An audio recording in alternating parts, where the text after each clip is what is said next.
இந்த அடர் நடவு முறையில நம்ம குட்டையை வெட்டி இந்த மரங்களை குட்டையா பராமரிக்கிறதுனால என்னன்னா எல்லா கிளைகளும் சூரிய வெளிச்சத்துல ஈக்குவலா படுது.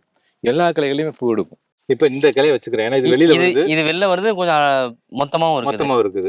இதுவும் வெளில வருது. ஆமா, இதுவும் வெளில தான் வருது. வெயில் படுது. ஆமா, வச்சுக்கோங்க. இது உள்ள இருக்குது, அதை எடுங்க. அதான் எடுக்கணும். அப்போ நீங்க சொன்ன மாதிரி ஒரு ஸ்பேஸ் கிடைக்குது, வெளிச்சம் வருது. இப்ப அதுக்கப்புறமும் உனக்கு ஒரு அடசலா இருக்கு, பத்தல அப்படின்னா இந்த பக்கம் வாங்க, அடுத்த பிரான்ச்சுக்கு போங்க. வெளிச்சம் வர்றதுக்காக பண்ற ப்ரூனிங் வந்து அடியோட தான் பண்ணணும்ன்றதான் பிரின்சிபல் இல்லையா? ஆமா, இந்த கிளை இருந்துச்சுன்னா இது எவ்வளவு அடர்த்தியா இந்த பக்கம் இருக்குது. இப்ப நீங்க இதை வெட்டிருக்கீங்க, வெளியே எடுத்துட்டீங்க, ஓரளவுக்கு காத்துக்கு லைட்டுக்கு வேலை வந்துருச்சு. சரியா? இப்ப இது முடிச்சாச்சு.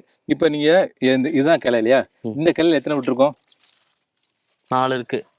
4மே காய் உட்காருது. பேலன்ஸ்டா இருக்கா?